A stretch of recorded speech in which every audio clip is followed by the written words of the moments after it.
Welcome to Space to Ground. I'm Sandra Jones.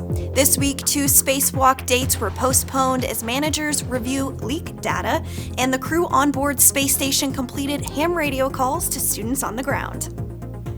NASA engineering and flight control teams are continuing to review data and video associated with a coolant leak from a backup radiator on the station's Nayuga multi-purpose laboratory module, which occurred on October 9th. 2 United States segment spacewalks originally scheduled for Thursday, October 12th and Friday, October 20th have been postponed until the review is complete and new dates will be announced later.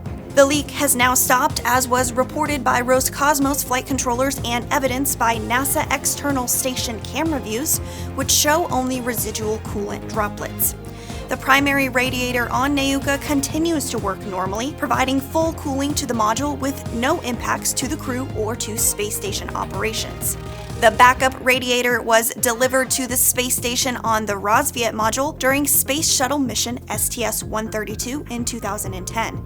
It was transferred to the Nayuga during a Roscosmos spacewalk in April. Teams on the ground continue to investigate the cause of the leak, and additional updates will be made as soon as available. Students, did you know you can speak to an astronaut on board space station? The International Space Station ham radio has allowed groups of students in schools, camps, museums, and planetariums to speak with people living and working in space since the earliest space station expeditions.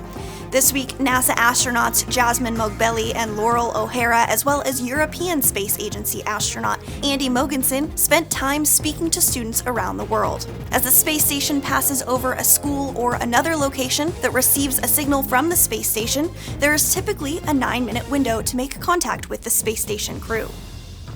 On Saturday, October 14th, an annual solar eclipse will be visible in parts of the Western Hemisphere and will be seen by millions of people.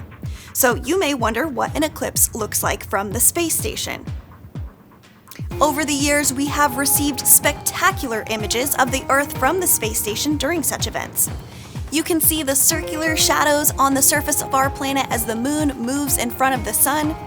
Hopefully the orbiting crew will have a chance to view the eclipse, but you will have a couple of ways to see it.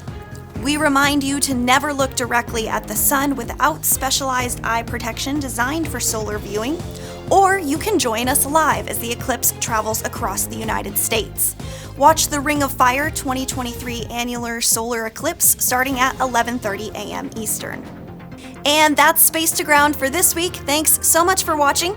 You can bring space station research straight to your inbox through the weekly ISS newsletter.